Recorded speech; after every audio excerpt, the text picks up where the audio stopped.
الحمد لله وكفى والسلام على عباده الذين اصطفى أما بعد أعوذ بالله من الشيطان الرجيم بسم الله الرحمن الرحيم سبحان الذي أسرى بعبده ليلا من المسجد الحرام إلى المسجد الأقصى الذي باركنا حوله لنريه من آياتنا إنه هو السميع البصير. فقال رسول الله صلى الله عليه وسلم: أوتيت علم الأولين والآخرين، أو كما قال عليه الصلاة والسلام. میرے عزیزوں اور دینی بھائیوں، رجب کے مہینے کی خاص طور پر فضیلت یہ ہے کہ حضرت محمد رسول اللہ صلی اللہ علیہ وسلم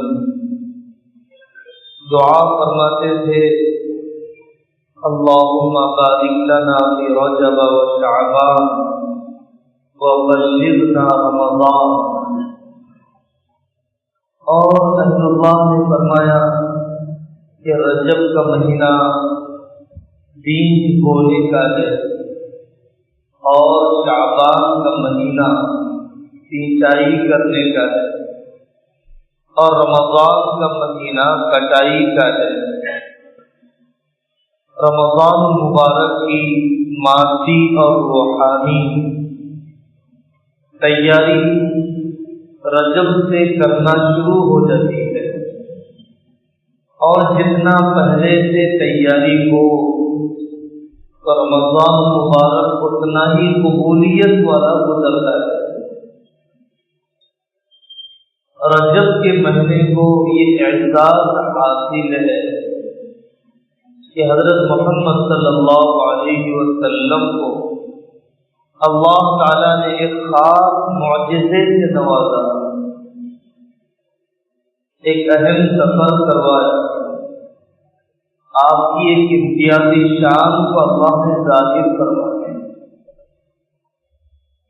جو سفر آپ کا مسجد حرام سے بیت المقدس تک کا ہے اسے واقعہ اسرا کہا جاتا ہے، اور آپ کا جو سفر بیت المقدس سے سات و زمین و آسمان، جنت و جہنم اور عالم ملکوت کا ہے، سفر کے اس حصے کو معراج کہا جاتا ہے. جو حصہ اسرا کہلاتا ہے، جو حصہ مسجد حرام سے بیت المقدس تک کا ہے، اس کا تذکرہ اللہ نے قرآن میں فرمایا. اور سفر کا دوسرا حصہ بیت المقدس سے سات و زمین و آسمان اور آگے کے مراحل، اس سفر کے حصے کا تذکرہ حضرت رسول اللہ صلی اللہ علیہ وسلم کی سینکڑوں حدیثوں میں فَإِنَّ مَعَ الْعُسْرِ يُسْرًا إِنَّ مَعَ الْعُسْرِ يُسْرًا. اس زندگی میں اللہ تعالیٰ نے تنگی کے بعد راحت رکھی ہے. اللہ کے نیک بندوں پر مصیبت آتی ہے تو وہ بکھرنے سے زیادہ نکھر جاتے ہیں. اللہ تعالیٰ کی طرف سے حالات انبیاء علیہ السلام کے لیے درجات کی بلندی کا ذریعہ بن جاتے ہیں، اور عام مومنین کے لیے گناہوں کے کفارے کا ذریعہ بن جاتے ہیں، اور حالات بے ایمانوں کے لیے دنیا کا عذاب بن جاتے ہیں. حالات کی صورت ایک ہوتی ہے، حقیقت الگ ہوا کرتی ہے۔ 13 سال کی اذیتیں صحابہ رضی اللہ عنہم اجمعین کا کلفت جھیلنا، حضرت خدیجہ الکبریٰ رضی اللہ عنہا کا جنازہ اٹھنا، آپ کے چچا ابو طالب کا انتقال، اور 3 سال تک ابو طالب کی گھاٹی میں رہنا، ایک ایک واقعہ اتنا بلند ہمتی بتلاتا ہے۔ ایک ایک مصیبت ہم میں سے ہر ایک کی طبیعت کو ہلانے اور زلزلے کی کیفیت پیدا کرنے کے لیے کافی ہے۔ آدمی کے قدم ڈگمگا جاتے ہیں، دل دہل جاتا ہے، سارا مکہ مکرمہ دشمن ہے، آپ سے بائیکاٹ کا اعلان کعبۃ اللہ پر لکھ کر لگا دیا گیا، اپنے پرائے بن چکے ہیں، خاندان والے بھی تعاون کرنا نہیں چاہتے ہیں، زندگی کی غمگسار بیوی دنیا سے رخصت ہو چکی ہے اور اپنے پیچھے اولاد چھوڑ کر گئی ہے۔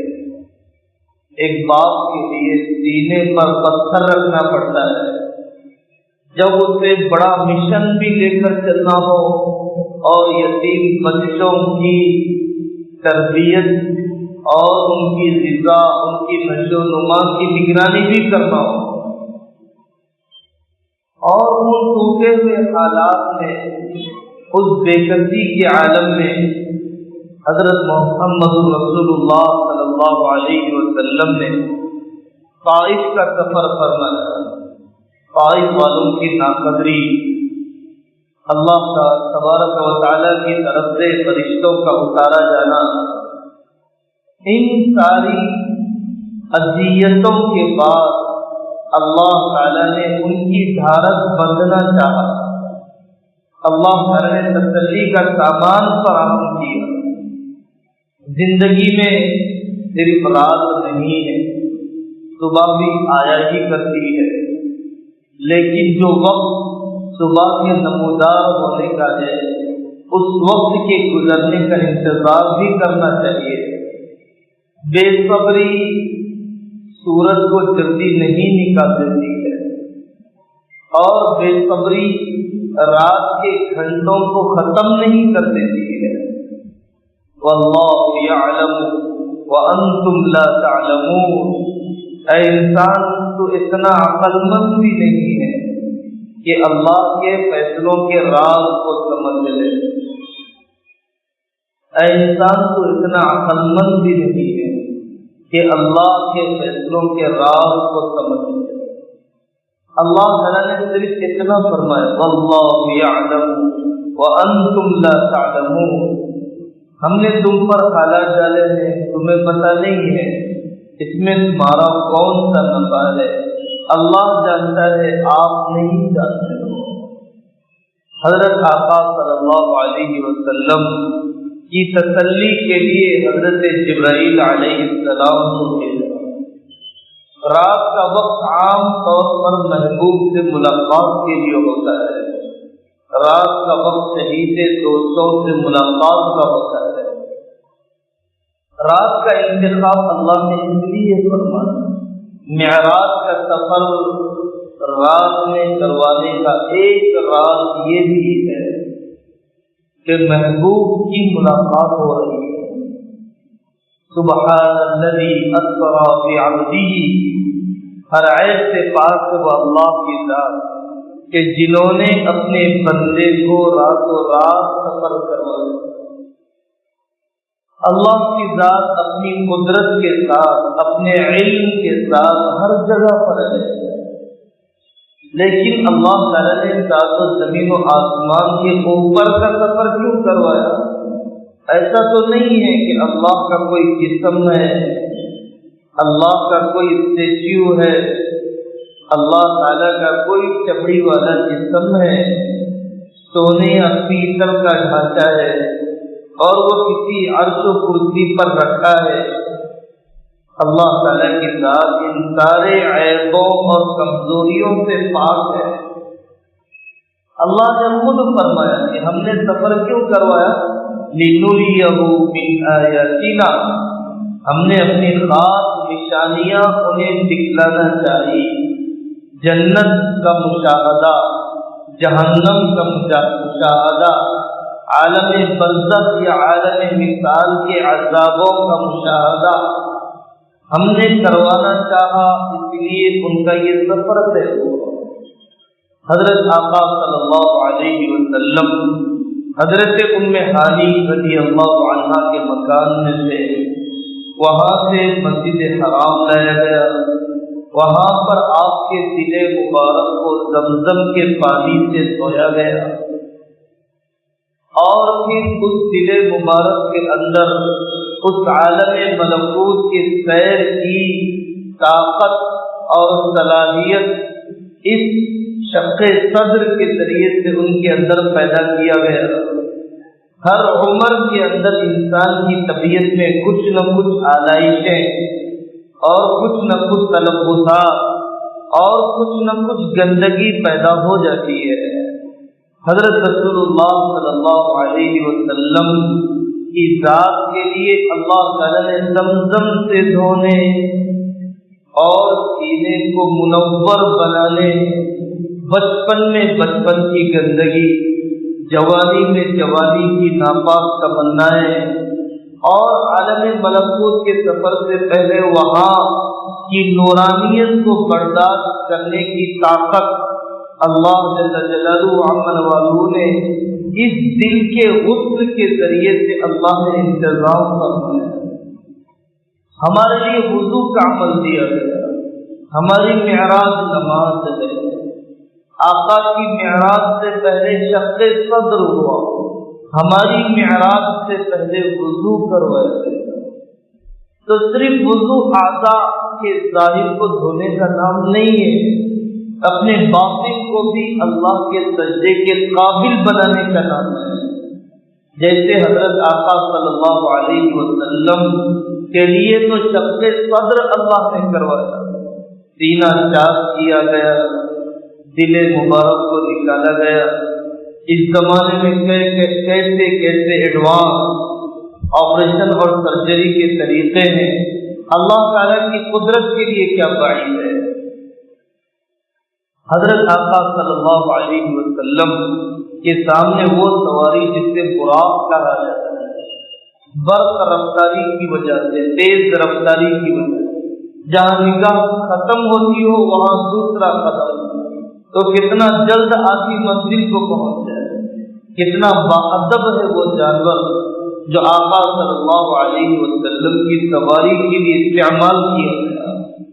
بیت المقدس فلسطین کی سرزمین اور سرزمین شام نبیوں کی سرزمین ہے، بابرکت سرزمین ہے۔ قرآن نے کہا بارکنا حولہ، مدفن انبیاء ہے، مدفن صحابہ ہے۔ سرزمین شام، سرزمین فلسطین، وہ سرزمین جہاں پر نہ جانے کتنے نبیوں کو دفن کیا، جہاں پر نہ جانے کتنے صحابہ پیوند خاص بن گئے۔ سرزمین شام، ارض المحشر والمنشر، جہاں پر اللہ قیامت برپا کریں گے۔ سرزمین شام، آقا صلی اللہ علیہ وسلم نے فرمایا کہ وہاں پر بندوں میں سب سے چہیتے بندے رہیں گے، خیرۃ عباد اللہ، صفوۃ عباد اللہ۔ تاریخ دمشق سے کتاب ہے، 40-45 والیوم میں، اتنی بڑی کتاب ہے تاریخ دمشق، جسے ڈومیسٹس کہا جاتا ہے۔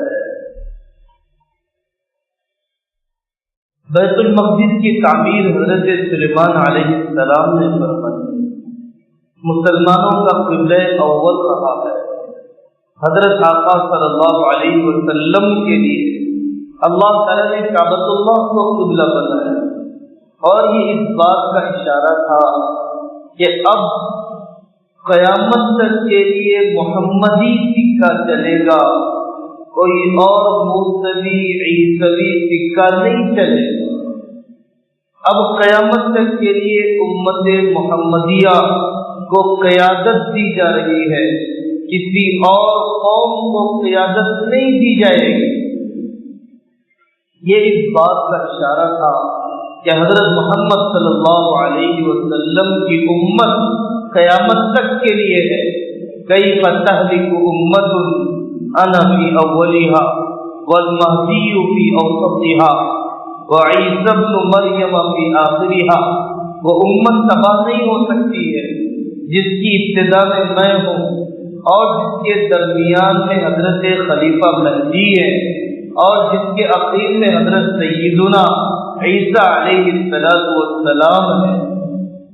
بیت المقدس اور سرزمین شام وہ جگہ ہے جہاں حضرت عیسیٰ علیہ السلام پہلے آسمان سے دو فرشتوں کے سہارے دمشق کی جامع اموی کے کنارے پر اتارے جائیں گے۔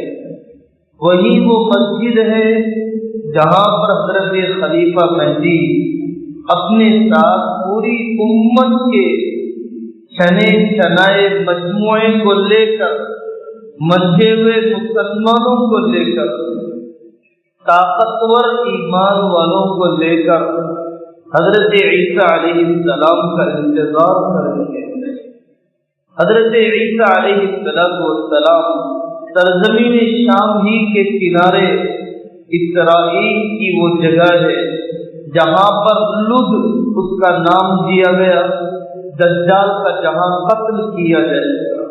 دجال کی سارے کرشمہ سازیاں، جادوگریاں، پرفریب مناظر، دھوکہ دینے کے سارے طریقے اور اس کی خدائی کا دعویٰ، یہودیوں کا اس کا استقبال کرنا، عورتوں کا اس کے پیچھے ہو جانا، اور وہاں پر حضرت عیسیٰ علیہ السلام کا دجال کو قتل کرنا، یہ سب سرزمین شام پر ہوگا۔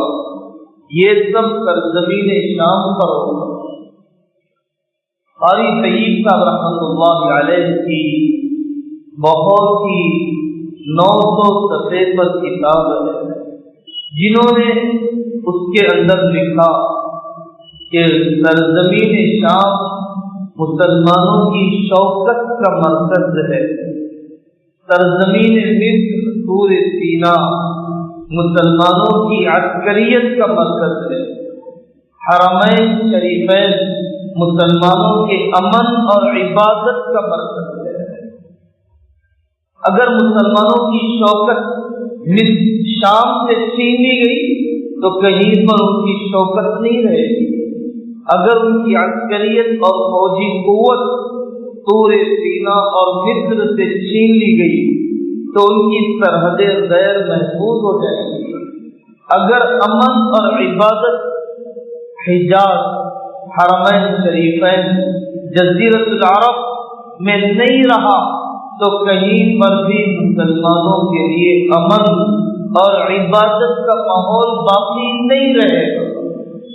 سرزمین شام، ہم کتنے بے غیرت ہو گئے، کیا بے حسی کا عالم ہے کہ ایک دنیا کے خطے میں مسلمانوں کے سر گر رہے ہوں اور امت کے نوجوانوں کو اپنی دین کے وکٹ گرنے کا غم ہو، اور اس کی راتیں، اس کے صبح و شام نہ جانے کون کون سے بالر اور کون کون سے کھلاڑی اور کون کون سی ٹیم اور کون کون سے ملک کی حمایت اور سٹے باز کمپنیوں کی مدد اور جواری قوم کا تعاون اور دنیا کے چند یہودیوں کی جیب میں دنیا کے ساری دولت کو سمیٹ کر پہنچانے کے لیے امت کا یہ نوجوان آلۂ کار بن چکا ہے، ان کا مددگار ہو چکا ہے، ان کا وہ معاون ہے، ان کا وہ معاون ہے جو آپ کے سروں کے سوداگر، جو آپ کے درمیان نفرتوں کے پھیلانے کے تاجر اور آپ اپنے دشمن کو دشمن نہ سمجھیں۔ کھیل اسلام میں وہ جائز ہے جس میں سطر چھپتا ہو، وہ جائز ہے کہ جو فرض نمازوں کو قضا کیے بغیر ہو، وہ جائز ہے کہ جس میں غفلت نہ ہو، وہ کھیل جائز ہے کہ جس میں جسمانی ورزش بھی ہوتی ہو، وہ کھیل جائز ہے کہ جس میں شرط، جوا، رشوت، سٹے بازیاں اور بیکاری، اپنے فرائض میں کوتاہی، اپنی ملازمت میں خیانت، اپنے ماتحتوں پر ظلم نہ ہو رہا ہو، وہ کھیل جائز ہے۔ اور جس کھیل نے بچوں کے پڑھنے کے زمانے کی صلاحیتوں کو چھین لی، اور جو کھیل ساری دنیا میں چند پینے کی چیزوں، چند پہننے کے کپڑوں، چند پہننے کے جوتوں کے پھیلانے کے لیے پلیٹ فارم بن چکا ہے، یہ کھیل کہ جو چند بیوقوف کھیلتے ہیں اور لاکھوں کے بیوقوف تماشائی بن جاتے ہیں، چند بیوقوف اپنی چند کمپنیوں کے لیے بکنے والا ٹکا اور بکنے والا امبیسڈر اور بکنے والا تجارت کا نمائندہ بن جاتا ہے، اور تماشائی ہے کہ اس کے لیے اپنے کاروبار کو چھوڑے ہوئے، اس کے لیے اپنی تجارتوں کو چھوڑے ہوئے، اس کے لیے اپنی پڑھائی کا نقصان کرتے ہوئے، وہ کھیل جو مہینوں چلتا ہو، وہ کھیل جو پوری ملک کی معیشت کو کھا لیتا ہو، یہ کوئی کھیل ہے جو زندگی کا مقصد بنا لیا ہے؟ اس کا کبھی انسان تصور نہیں کر سکتا تھا کہ کھیل بھی کوئی ہنر ہو سکتا ہے، کھیل پر بھی پڑھنے والوں سے زیادہ بڑے انعامات دیے جا سکتے ہیں۔ ہمارے ایشیائی ممالک اتنے لمبے کھیل، اور یورپ کے ملک چند گھنٹوں کے کھیل، اور ایسے زمانے میں جس زمانے میں برس رہی ہو، جس زمانے میں کاروباری سرگرمیوں کے اندر رکاوٹ ہو رہی ہو، پڑھنے کے دنوں میں نہیں، ورکنگ ڈیز میں نہیں، اور اتنے لمبے کھیل بھی نہیں کہ ہمارے عوام کی صلاحیتیں بجائے ملک اور بجائے قوم کی تعمیر کرنے میں لگانے کے، ان کی صلاحیتیں کھیل کود میں لگنے لگ جائیں۔ وَمِنَ النَّاسِ مَن يَشْتَرِي لَهْوَ الْحَدِيثِ لِيُضِلَّ عَن سَبِيلِ اللَّهِ بِغَيْرِ عِلْمٍ وَيَتَّخِذَهَا هُزُوًا۔ وہ اس آدمی سے بڑا کون گمراہ ہو سکتا ہے جو کھیل کود میں اپنی صلاحیتوں کو لگائے، جوا، سٹے بازی اور بٹ لگانا اتنا بدترین قسم کا گناہ، اتنا بدترین قسم کا گناہ۔ میں کھیل نہیں رہا ہوں، ابھی کھیلا نہیں ہوں، ابھی میں نے جوا دیا نہیں ہے، میں نے بلایا آؤ تعال اقامر کا، آؤ جوا کھیلے۔ حضرت نبی پاک صلی اللہ علیہ وسلم نے فرمایا اس بولنے کے گناہ کی تلافی کے لیے، توبہ کے لیے بہتر یہ ہے کہ کچھ روپیہ صدقہ کر دیں۔ صرف جوئے کی دعوت دینے کا بول اتنا گندا بول ہے کہ اس کے لیے مستحب ہے کہ صدقہ دے، بل یہ تصدق۔ دوسری روایت میں آپ نے فرمایا کہ جو چوسر کھیلے گویا اس نے اپنے ہاتھ خنزیر کے گوشت اور خون کے اندر لطف کر دیا۔ جو شخص چوسر کھیلے گویا اس نے اپنا ہاتھ خنزیر کے گوشت اور خون میں لطف کر دیا۔ امت کا نوجوان، امت کے چھوٹے کاروباری اپنی سطح پر اور امت کے بڑے کاروباری اپنی سطح پر، سبوں والا سبوں میں اور کروڑوں والا کروڑوں میں، قرآن کہہ رہا ہے کہ سود، کہ شراب، کہ جوا تمہارے درمیان توڑ، تمہارے درمیان خانہ جنگی، تمہارے درمیان انتشار اور دشمنی کو پھیلائے گا۔ بغیر محنت کے میری دولت سمٹ کے سامنے والے کے پاس چلی جائے اور بجائے ملک کے سب سے بڑے امیر کے سب سے بڑا فقیر بن جاؤ اور دوسرے دن میرے گھر میں روٹی کے دانے پڑ جائیں اور اس جوئے کے اڈے کے دروازے پر مائیں بیٹھی ہو کہ میرا شوہر، میرا بیٹا اور میرا بھائی ساری دولت لٹا کر چلا گیا، ہمارے گھر میں راشن بھی نہیں ہے، ہمارے گھر میں راشن بھی نہیں ہے، سارے زیور داؤ پر لگ گئے، سواری بھی داؤ پر لگ گئی، انا بھی کیا بدترین چیز ہے، ضد اور ہمدردی بھی کتنا آدمی کو تباہ کر دیتی ہے۔ اپنے دوستوں کو سمجھاؤ، اس گندی لت سے توبہ کرو، یہ وقت بھی کیا کھیل کود پر اپنی صلاحیتوں کے لگانے کا ہے۔ حضرت نبی پاک صلی اللہ علیہ وسلم نے اپنی سواری کو باندھا، وہاں پر ایک براق سے، براق تو کہیں جانے والا تھا نہیں، وہ تو فرما بردار اللہ کی طرف سے مسخر کیا ہو، اسباب کا اپنانا، اسباب کا اپنانا۔ حضرت حکیم بن نظام رضی اللہ عنہ صحابی تھے، آقا صلی اللہ علیہ وسلم نے ان کو مثلا 1 روپیہ دیا، 1 درہم دیے، کہا بکری خرید کر دو۔ وہ ایک جگہ پر گئے، اپنی ذہانت اور سمجھ سے انہوں نے 1 درہم میں بکری خرید لی، اور خریدنے کے بعد دوسرے بازار میں گئے یا دوسرے گاہک کو تلاش کیا جہاں پر اس کی قیمت ڈبل مل سکتی تھی، وہاں جا کر 2 درہم میں بیچا۔ پھر انہوں نے کوشش کی 1 درہم میں بکری خریدی۔ وہ آئے حضرت رسول اللہ صلی اللہ علیہ وسلم کے پاس، یا رسول اللہ یہ پیسے ہے اور یہ بکری ہے۔ آقا حیران، یہ پیسے کیوں واپس ہے؟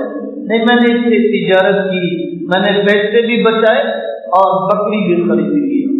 حضرت نبی پاک صلی اللہ علیہ وسلم نے دعا دی۔ اس کے بعد حضرت حکیم بن نظام کی تجارت میں اتنی برکت تھی کہ لوگ حکیم بن نظام کو اپنا پارٹنر بنانے کی لالچ رکھتے تھے۔ حکیم بن نظام سے کہتے کوئی لمبا شیر ہمارے کاروبار کا نہ لو، 100 200 50 10 20 لے لو، لیکن ہم چاہتے ہیں کہ جو دعا آقا صلی اللہ علیہ وسلم کی تمہیں تجارت کے سلسلے میں ملی ہے وہ دعا ہمیں بھی ملی ہے۔ اسباب کا اختیار کرنا، تذکروں سے کچھ نہیں ہوتا، تبصروں سے کچھ نہیں ہوتا۔ شیخ چلی کے خواب چولہے کو روشن نہیں کر دیتے، بیٹی کے نکاح کا انتظام نہیں کر دیتے۔ ہماری عجیب قومی بیماری بن چکی ہے، قومی بیماری بن چکی ہے۔ میں مہینوں سڑکوں پر بیٹھنے کے لیے تیار، لیکن کوئی حلال مزدوری کرنے کے لیے تیار نہیں۔ کہاں سے اکنامک پلاننگ کی جاتی ہے، کون سا بڑا انویسٹمنٹ کیا جاتا ہے، کون سا بڑا مجھے انفراسٹرکچر چاہیے کاروبار شروع کرنے کے لیے۔ حضرت آقا صلی اللہ علیہ وسلم کہ ان صحابی کے واقعے کو آپ نے سنا، تمہارے پاس کیا ہے؟ میرے پاس ایک ٹاٹ ہے اور ایک لکڑی کا برتن ہے، لے آؤ۔ 2 درہم میں بیچا، 1 درہم سے کلاڑی، 1 درہم سے گھر کا کھانا، مجھے نظر نہ آنا اتنے دن تک۔ وہ آئے، کچھ دن کے بعد پیسے لے کر آقا صلی اللہ علیہ وسلم نے 1 درہم 1 کلاڑی سے ان کی تجارت شروع کر دی۔ ان کے سوال کرنے کو پسند نہیں کیا، ان کی بے روزگاری کو پسند نہیں کیا۔ خیالات کتنے ناپاک ہو جاتے ہیں، نکاح میں کتنی دیری ہو جاتی ہے، آدمی کا خیال دائیں بائیں کیسے بہکنے لگ جاتا ہے۔ اس لیے میرے عزیزوں، سبب پر اتنا یقین کہ رب کو بھول جائے یہ بھی بے ایمانی ہے، اور رب پر اتنا یقین کہ سبب کو آدمی کمزوری کے باوجود ٹھکرا دے، یہ بھی اسلام کی تعلیم نہیں ہے، یہ بھی اسلام کی تعلیم نہیں ہے۔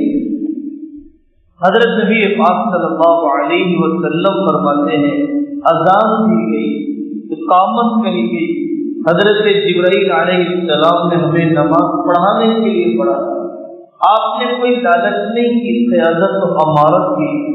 سارے انبیاء علیہ السلام نے حسد نہیں کیا، ہم سے چھوٹا، ہم سے بعد والا وہ ہماری امامت اور وہ ہمارے اوپر قیادت کرے، نہیں، سارے انبیاء علیہ السلام نے ہمت بڑھائی۔ سارے انبیاء علیہ السلام نے جن سے آسمانوں پر ملاقاتیں ہوئی، ہر ایک نے کہا مرحبا بالابن الصالح والاخ الصالح، نیک بھائی کا استقبال، نیک بیٹے کا استقبال اور نبی کا استقبال۔ حضرت آقا صلی اللہ علیہ وسلم کو ایسے بلایا گیا۔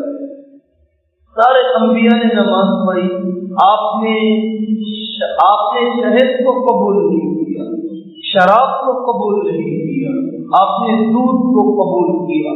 غذائیت بھی ہے، طاقت بھی ہے، برکت بھی ہے، آپ نے فطرت کو اپنایا۔ آپ دنیا کی طرف متوجہ نہیں ہوئے، جو گڑیا آپ کو بلا رہی تھی، آپ شیطان کی طرف متوجہ نہیں ہوئے جو آپ کو دعوت دے رہا تھا۔ آپ کو جنت کے داروغات سے ملاقات کروائی گئی کہ جس کو اللہ تعالیٰ نے جہنم کے اوپر نگران بنایا، اس سے ملاقات کروائی گئی۔ حضرت آقا صلی اللہ علیہ وسلم کے لیے جب آسمان کی طرف اور رحمت کی سیڑھی سے پہلے اللہ تعالیٰ نے بہت سے مناظر ذکر ہے۔ یہ جو شب معراج کے عنوان پر بلایا جاتا ہے، اس لیے نہیں کہ اس رات کی کچھ خاص فضیلت ہے، خاص نوافل ہے، کل کا کوئی خاص روزہ ہے، ایسی کوئی بات نہیں ہے۔ محدثین نے علامہ ابن حجر عسقلانی رحمۃ اللہ علیہ، علامہ شوکانی رحمۃ اللہ علیہ نے بڑے اہم رسائل لکھے ہیں کہ اس رات کی یا اس مہینے کی یا کل کے روزے کی احادیث کی روشنی میں کوئی خاص فضیلت یا کوئی خاص عبادت نہیں ہے، لیکن مستند معلومات پہنچ جائے، مجھے اور آپ کو کوئی توبہ کی توفیق مل جائے، کچھ اپنی زندگیوں کو جھانکنے، کچھ اپنی تنہائیوں کو ٹٹولنے، کچھ اپنی تمناؤں کو دھونے اور کچھ نامعلوم چیزوں کو معلوم کرنے کا موقع مل جائے، شاید دل نرم ہو، شاید آخرت کی طرف متوجہ ہو، رمضان کی حقیقی تیاری کا موقع مل جائے۔ اس لیے یہ جلسے اور یہ مجلسیں منعقد کی جاتی ہیں۔ اللہ جل جلالہ عمن والہ نے اس مبارک رات میں عالم مثال یا عالم برزخ کے جن مناظر کو اللہ نے دکھلایا، ایک منظر وہ ہے کہ ایک شخص اپنی زبان کو کاٹتا چلا جاتا ہے، اپنی زبان کے زخم کو بڑھاتے چلا جاتا ہے، دوبارہ وہ زبان ایسے ہی ہو جاتی ہے جیسے کہ وہ پہلی تھی، اس کے بعد دوبارہ کاٹا جاتا ہے، دوبارہ وہ بحال ہو جاتی ہے۔ زبان دانتوں کے درمیان دب جائے تو جان نکل جاتی ہے، معمولی سا چھالا ہو جائے تو رہا نہیں جاتا ہے۔ زبانوں کا کاٹ لیا جانا کتنا اذیت ناک، تکلیف دہ قسم کی سزا ہے انسان کے لیے۔ حضرت جبرائیل علیہ السلام نے فرمایا، یا رسول اللہ، یہ ان لوگوں کی، ان خطیبوں کی سزا ہے، ان خطیبوں کی سزا ہے جو اپنی ذات کو بھلا کر لوگوں کو باتیں سنایا کرتے ہیں، اپنی ذات کو بھول جائے، اپنی آخرت کو بھول جائے۔ زبان امت سے نفرت کو بکھیرنے والی ہے۔ پہلے زبان اللہ کی بڑائی ہوتی تھی، اب یہ زبان علماء کی برائی بول رہی ہے۔ پہلے یہ زبان نصیحت کیا کرتی تھی، اب یہ زبان غیبت کر رہی ہے۔ پہلے یہ زبان ذکر و تلاوت میں لطف لیا کرتی تھی، اب یہ زبان عیبوں کے تذکرے میں اور امت کے درمیان کاٹ اور امت کے درمیان فرقہ واریت، میں اور میری تنظیم، میں اور میری جمعیت و جماعت، میں اور میرے گروپ کے لوگ، میں اور میرا خاندان، میں اور میری برادری، یہی سب فرشتے ہیں، باقی سب دنیا عیب زدہ ہے، چور ہے، ڈاکو ہے، خائن ہے، یہودیوں کی ایجنٹ ہے، نفس کے غلام، میں دودھ کا دھلا ہوا، میں بے عیب انسان، میں فرشتوں کی جماعت، میں کسی قیمت پر اپنی زبان میں نرمی لانا نہیں چاہتا، امت کو جوڑنے والی بات کرنا نہیں چاہتا، میں امت کو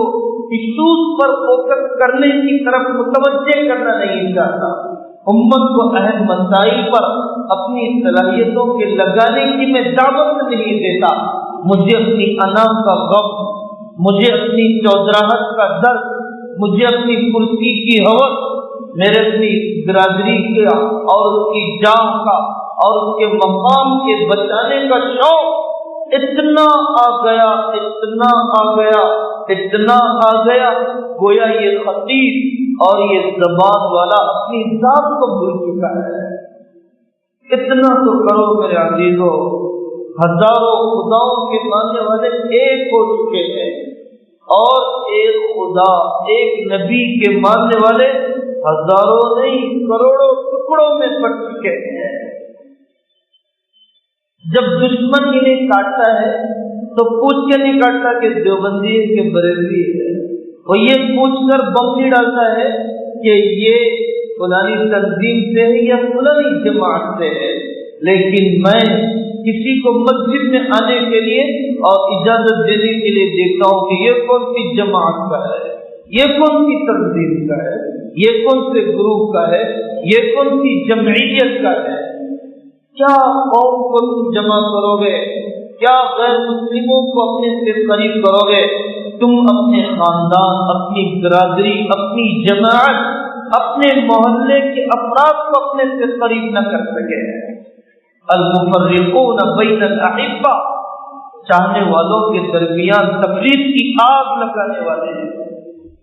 کبھی معافی چاہا، کبھی کسی سے رشتہ جوڑا، کبھی یہ غم ہوا کہ میرے اور فلانے کے درمیان جو دراڑ ہے وہ ختم ہو جائے، میں بھی انسان ہوں، مجھ سے بھی شاید بے اعتدالی ہوئی ہوگی، میری زبان بھی کبھی پھسلی ہوگی، میرا قلم بھی کبھی بہتا ہوگا، میری زبان بھی میری مجلسوں میں میرے دشمن کے خلاف بے لگام ہوئی ہوگی، میں اپنے قریب مخالف کے لیے کبھی ہاتھ اٹھا کر دعا کروں، وہ بھی تو میرا مسلمان بھائی ہے۔ نہیں، یہ ساری نسبتیں ذہنوں سے ختم ہو چکی ہیں۔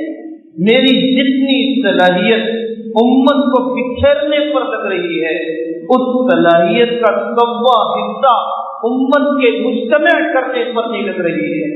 میں چاہتا ہوں میں کسی کے پاس نہ جاؤں، سارے لوگ میرے اوپر متفق ہو جائیں۔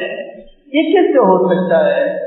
دو ہتھیلیاں تالی جب بجتی ہے، جب خلوص اور محبت کی قوت بھی ہو، ورنہ میں ہاتھ قریب کرتا جاؤں لیکن کوئی آواز نہیں، کوئی تالی نہیں ہے، ہاتھ مل چکے ہیں، کوئی آواز نہیں ہے، کیونکہ ہاتھوں کا ملنا قوت کے بغیر ہے، ہاتھوں کا ملنا خلوص کے بغیر ہے، ہاتھوں کا ملنا امت بنے کے جذبے کے بغیر ہے۔ حضرت رسول اللہ صلی اللہ علیہ وسلم نے وہ منظر دیکھا کہ بڑے بڑے ناخن ہیں، وہ اپنے جسم کو نوچتے ہیں، وہ اپنے چہروں کو بدنما داغ گاڑ رہے ہیں۔ حضرت جبرائیل علیہ السلام نے فرمایا یہ وہ لوگ ہیں جو غیبت کے گناہ کا ارتکاب کرنے والے ہیں۔ میں سب بول رہا ہوں، بس غیبت کرنے کا ارادہ نہیں ہے، میں غیبت نہیں کر رہا ہوں، ضروری ہے میں تو کون سی بات غیبت باقی رہ گئی، کون سی تصویر حرام باقی رہ گئی؟ تصویر کے حرام ہونے کی حدیث کون سی تصویر کے لیے؟ غیبت کے حرام ہونے کی حدیث غیبت کی کون سی قسم کے لیے باقی رہ گئی ہے؟ کون سا وہ بول ہے کہ جس کو بولتے ہوئے میری زبان پر بریک لگ جاتا ہے؟ کون سا وہ تذکرہ ہے، ذکر غیر ہے کہ جو زبان پر لاتے ہوئے میرا تقویٰ مجھے فوراً تھام لیتا ہے؟ نہیں، یہ ننندے، یہ باوجے، یہ جٹھانیاں، یہ ساس، یہ دیورانی، یہ پڑوسن، آگ لگ رہی ہے گھروں کے اندر۔ اتنا تو اللہ کی بڑائی بولنا نصیب نہیں ہے، اتنا تو سبحان اللہ الحمدللہ نصیب نہیں ہے، اتنا تو جلدی آگ پر پانی ڈالنا نصیب نہیں ہے، جتنا ان غیبتوں کے ذریعے سے تلکتی آگ میں تیل کو ڈالا جا رہا ہے، تیل ڈالا جا رہا ہے، تیل ڈالا جا رہا ہے۔ اس کو گناہ سمجھو۔ حضرت مولانا عمر صاحب پالنپوری رحمۃ اللہ علیہ بہت موٹے انداز میں فرماتے تھے، جیسے خنزیر حرام ہے ایسے غیبت بھی حرام ہے۔ میں آپ سے کہوں خنزیر نہ کھائیں، آپ میرے بارے میں تصور کر سکتے ہیں، میں خنزیر کھاؤں گا، آپ خنزیر کے حرام ہونے کو جیسے یقین کرتے ہیں، بچتے ہیں، ایسے غیبت کے حرام ہونے کا یقین اور اس سے بچنے کی قوت ہمارے اندر نہیں تھی۔ آقا صلی اللہ علیہ وسلم نے تیسرا منظر دیکھا کہ پتھر سے بیل نکلتا ہے اور ظاہر ہے کہ وہ تو خارج عادت کے طور پر نکلا، واپس کیسے جائے؟ حضرت جبرائیل علیہ السلام نے فرمایا یہ انسانوں کے بوجھ کی مثال ہے، یہ نکلنے کے بعد واپس نہیں ہو سکتا ہے۔ انسانوں کا بوجھ نکلنے کے بعد پھر واپس نہیں ہو سکتا ہے۔ آپ کے شوہر نے ایک تولہ بھی نہیں دلایا، ایک بوجھ جو بیوی کا دل شوہر پر سے ہٹا دیتا ہے۔ آپ کی ساس نے بس 400 روپے کا جوڑا دلایا، ایک بوجھ جو اس کے سسرال میں آگ لگا دیتا ہے۔ تمہارے والد تمہیں بیٹری نہیں پڑھانا چاہتے، تمہارے والد کے پاس کیا تمہاری محبت نہیں ہے جو گاڑی نہ دلایا، جو فون نہ دلایا؟ بس ایک بول جو اس بچے کے اعتماد کو اپنے باپ پر سے ختم کر دیتا ہے۔ اپنی زبانوں کو سنبھالو، اپنی زبانوں کو سنبھالو۔ حضرت رسول اللہ صلی اللہ علیہ وسلم نے دیکھا، اللہ اکبر، ایک طرف تازہ گوشت رکھا ہے اور ایک طرف سڑا گوشت رکھا ہے۔ مردوں کی جماعت سے ٹولی ہے جو سڑا ہوا گوشت تو کھاتی ہے، پاکیزہ اور تازہ گوشت ہے۔ انا للہ وانا الیہ راجعون۔ حضرت جبرائیل علیہ السلام نے فرمایا یا رسول اللہ یہ ان مردوں کی مثال ہے جو اپنی پاکیزہ بیویوں کو چھوڑ کر نامحرم عورتوں سے دلچسپیاں رکھتے تھے۔ دامن تو ہر طرف داغدار ہے، کون کون سے داغ میں آپ کو بتلاؤں، کون کون سے داغ میں آپ کو بتلاؤں، اس کی زخم پر مرہم رکھا جاتا ہے۔ بیویاں تڑپ رہی، شوہر تڑپ رہا، یہ جتنا فون کے اسکرین پر اپنی نگاہیں گاڑے ہوئے ہے اتنا کبھی مجھے محبت سے دیکھ لیتا۔ یہ پریکٹس کرنے والا ڈاکٹر اپنی نائٹ ڈیوٹیوں میں اپنے ساتھ جاب کرنے والی خواتین سے جو دلچسپی ہے، یہ کال سینٹر میں جاب کرنے والا اسے اپنے کلیگ کے ساتھ جو دلچسپی ہے اسے وہ دلچسپی اپنی بیوی میں نظر نہیں آتی۔ کشش کا سامان اسے حلال رشتے میں نہیں۔ یا رسول اللہ وہ لوگ ہیں جو تازہ گوشت چھوڑ کر سڑے ہوئے گوشت کے اندر دلچسپی رکھتے ہیں، جنہیں نکاح میں لطف نہیں ہے، زنا کی دلچسپی ہے، زنا کی دلچسپی ہے۔ وہ شیطان کے سامنے گھٹنے ٹیکنے تیار ہے لیکن بیوی کو معاف کرنے تیار ہے۔ وہ عدالتوں کے چکر کاٹنے کے لیے تیار ہے، لیکن اپنے شوہر کے سامنے زبان سنبھالنے کے لیے تیار۔ دوسرا منظر بڑا بھیانک، بڑا دردناک کہ عورتوں کو سینے کے بل لٹکا دیا گیا۔ بچہ جب ماں سے اپنی غذا لیتا ہے، اس کے دانتوں کا تھوڑا سا چبا لینا ماں کی جان نکل سکتی ہے۔ اس عورت کی تکلیف کا کیا حال ہوگا جس کو اپنے سینے کے ذریعے سے لٹکا دیا گیا۔ یہ وہ عورتیں ہیں کہ جو اپنے شوہروں کے علاوہ میں اپنی دلچسپیاں لٹا رہی ہیں۔ یہ سوشل میڈیا، یہ اخبار بینی، آؤ شرعی پردے کی طرف آؤ، شرعی پردے کی طرف آؤ، شرعی پردے کی طرف آؤ۔ شرعی پردے کے بغیر دل کبھی پاک نہیں رہے۔ یہ ڈاکٹر یہ سمجھتا ہے کہ میں اگر سطر دیکھوں مریض کا بلا ضرورت تو میرے دل کی کیفیت نہیں بگڑے گی۔ میں اپنی بیوی، اپنی بہن، لے جی ڈاکٹر، میں یہ سمجھتا ہوں کہ وہ نامحرم کا سطر بلا ضرورت حد سے زیادہ شریعت کی حدود کو پھلانگتے ہوئے دیکھے، اس کی نفسانیت نہیں بھڑکے گی۔ یہ فطرت کے خلاف بول رہے ہو۔ الا یعلم من خلق وهو اللطیف الخبیر۔ اللہ تعالیٰ نے جس کو سطر طے کر دیا وہ ساری انسانیت کے لیے سطر ہے، جس کو اللہ نے نامحرم طے کر دیا وہ ساری انسانیت کے لیے نامحرم ہے، اور جس کو اللہ تعالیٰ نے جسم کے حصے کو ڈھانکنے کا حکم دے دیا، ڈھانکنے میں ہی انسانیت کی پاک دامنی، انسانیت کی حیا، انسانیت کا امن و وجود باقی رہے گا۔ اس سطر کے چھپانے اور اس حیا کے بچانے سے پورے ملک میں دھوم مچی ہے، پورے ملک میں آگ لگی ہے۔ اس کم سن لڑکی کے ساتھ کیا ہوگا؟ اس کم عمر لڑکی کے ساتھ بے حیائی کا عمل کر دیا گیا۔ ایک زاویہ سوچنے کا یہ ہے، میں اپنی بیٹیوں کو لباس کون سا پہنا رہا ہوں؟ پہلے آپ آستین کا لباس پہنایا جاتا تھا، اب بغیر آستین کا لباس پہنایا جا رہا ہے۔ میں اپنی ماں کی کلائی کیسے دیکھ سکتا ہوں؟ میں اپنی بہن کی کلائی منہ میں کیسے دیکھ سکتا ہوں؟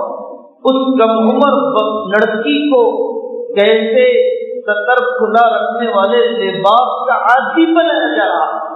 یہ باپ، یہ ماں کیسے دیوس بن چکی ہے جو اپنے گھر میں بے حیائی کو دیکھ کر بھی اس کی غیرت کی رگ پھڑپھڑاتی نہیں ہے۔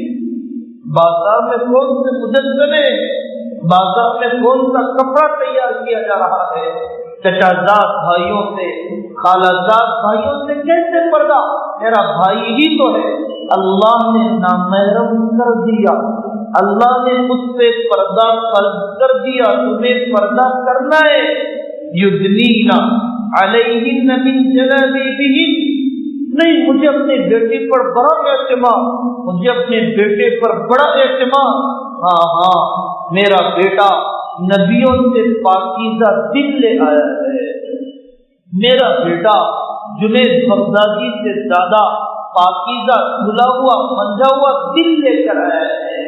میری بیٹی حضرت رسول اللہ صلی اللہ علیہ وسلم کی ماں، آقا صلی اللہ علیہ وسلم کی بیویوں اور بیٹیوں سے زیادہ پاک دامن ہے۔ وہ بے پردہ رہ کر بھی بے داغ جوانی رکھ لے گی، کون سا دعویٰ کر رہے ہو؟ وَإِذَا سَأَلْتُمُوهُنَّ مَتَاعًا فَاسْأَلُوهُنَّ مِنْ وَرَاءِ حِجَابٍ۔ یہ بیرون ملکوں میں رہنے والے، اپنے بچوں کو نوکرانیوں کے حوالے کرنے والے، یہ بیرون ملک میں رہنے والے اپنی بچیوں کو گرلز ہاسٹل کے حوالے کرنے والے، اور یہ کو ایجوکیشن میں اپنی جوان اور سیانی لڑکیوں کے حوالے کرنے والے، ان کی غیرت کب جاگے گی؟ یہ کب خواب غفلت سے اٹھیں گے؟ کب ان کا ضمیر ان کو دعوت دے گا کہ وہ اس بے حیائی سے توبہ کرے۔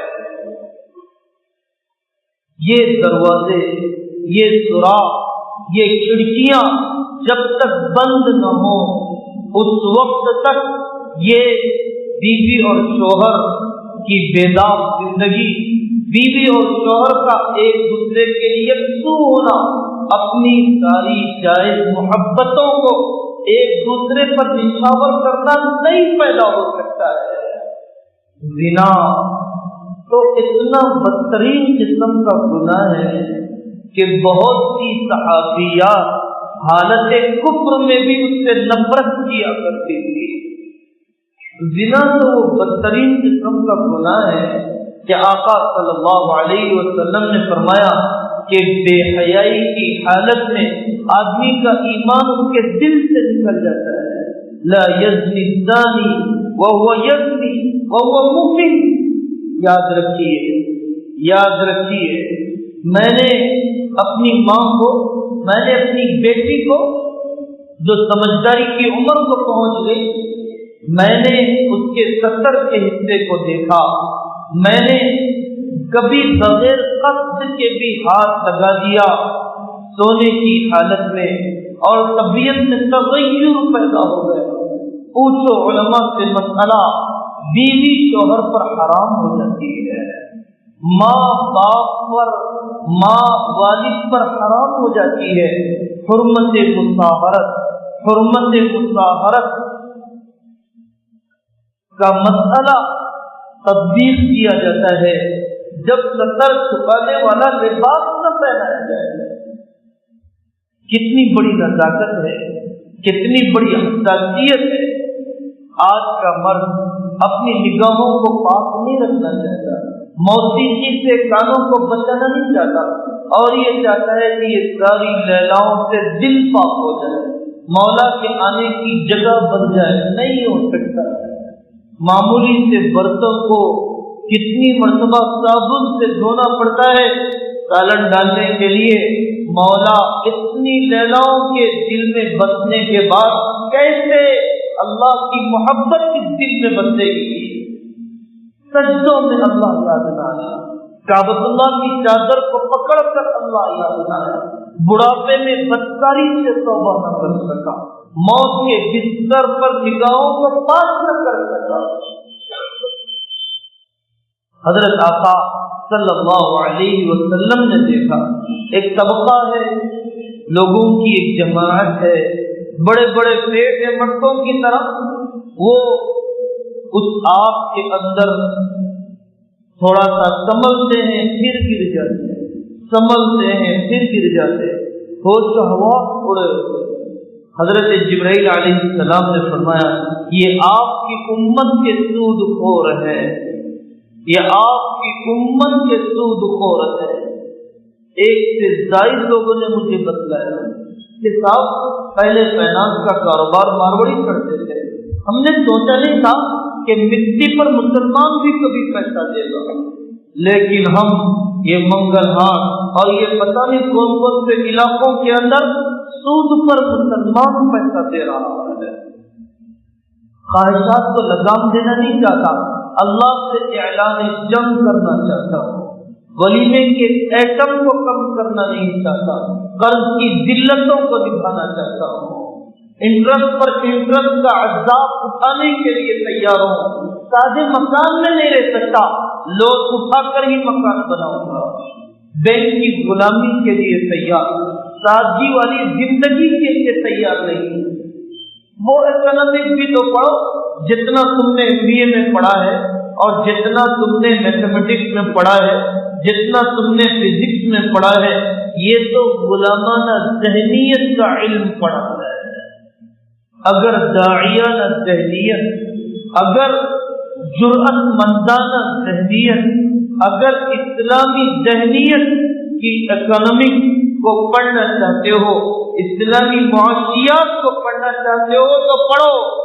بینکوں نے سوائے ملکوں میں غربت پھیلانے کے کچھ نہیں کیا، انٹرسٹ سسٹم نے سوائے مہنگائی کے بڑھانے کے اور کچھ نہیں کیا، بینکوں نے چند ڈاکوؤں کو مالدار بنانے اور ان کی جیب بھرنے اور ملکوں سے روانہ کرنے کے علاوہ کوئی اور کام نہیں کیا۔ ڈپازیٹر کے ڈپازٹ کیے ہوئے اور جوانی کی ساری کمائیاں اور بڑھاپے کی پونجی کو لوٹ لیا گیا۔ کسی غریب ملک میں بے قائم ہوا، کبھی کسی فساد زدہ علاقے کے اندر کسی انشورنس کمپنی نے انشورنس کے پیسے دیے، کسی طوفان اور کسی سیلاب کی زد سے آنے والے علاقے کے اندر کوئی بینک ہے کہ جو ان کے لائف انشورنس پر جان کا بدلہ دینے کے لیے تیار ہو؟ نہیں۔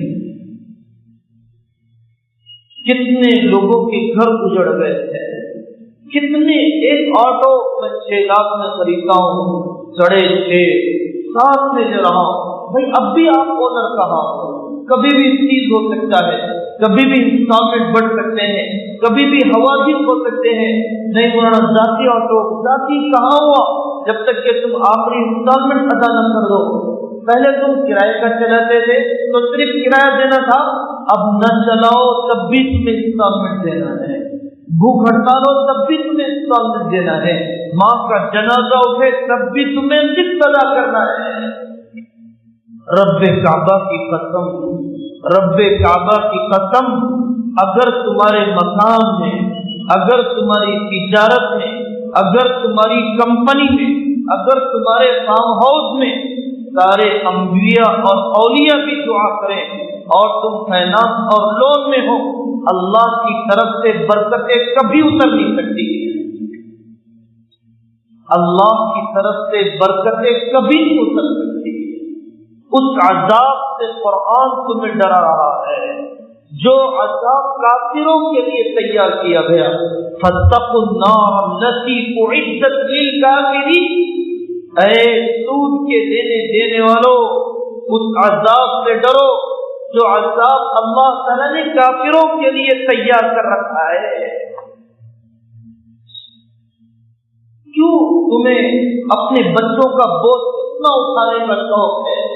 جو اولاد تمہیں زندگی میں سہارا نہ بن سکی، قبر میں کیا راحت پہنچ جائے گی؟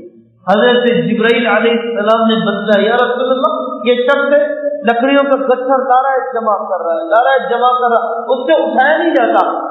یا رسول اللہ، یہ وہ آدمی ہے جو لوگوں کی امانت اپنے سر پر لے لیتا ہے اور اس کے ادا کرنے کی طاقت نہیں ہوا کرتی ہے۔ دھوکہ دینا فن بن چکا ہے، فراڈ کرنا ایک ہنر بن چکا ہے۔ لوگ کروڑوں کھا رہے ہیں لیکن انہیں ڈکار بھی نہیں آ رہی ہے۔ کتنے بیواؤں کا مال ہڑپ کر لیا لیکن کبھی دل میں افسوس نہیں ہے کہ میں نے اتنے لوگوں کو دھوکہ دے دیا۔ لِكُلِّ غَادِرٍ لِوَاءٌ يَوْمَ الْقِيَامَةِ، ہر دھوکہ دینے والے کی پیٹھ میں جھنڈا لگایا جائے گا، قیامت کے دن پتہ چلے گا یہ دھوکے باز ہے۔ کم وقت میں بغیر محنت کے، کم وقت میں بغیر محنت کے، کم وقت میں بغیر محنت کے کمانے کا جذبہ دھوکہ دینے اور دھوکہ کھانے کی طرف لے جاتا ہے۔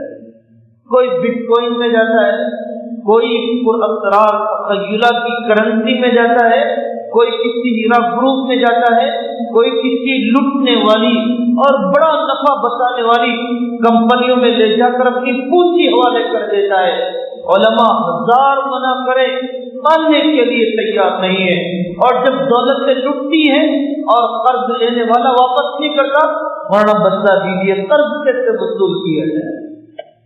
کس نے کہا تھا آپ کو سودی قرض لینے کے لیے؟ کس نے اجازت دی تھی آپ کو قرض مانگنے کے لیے؟ اللہ کے نبی نے تو قرض سے پناہ چاہیے۔ اللہم انی اعوذ بک من الکفر والدین، اے اللہ میں کفر سے آپ کی پناہ، قرض سے آپ کی پناہ۔ اللہم انی اعوذ بک من المأثم والمغرم، اے اللہ گناہ سے آپ کی پناہ اور قرض سے آپ کی پناہ۔ اور یہاں قرض لیتے ہوئے طبیعت پر کوئی بوجھ نہیں ہے، نہ جانے میرا جنازہ اڑ جائے، نہ جانے میرے باپ میرے وارثین اس کو ادا کرے یا ادا نہ کرے، اور میری جنازہ پڑھی جائے یا نہ پڑھی جائے۔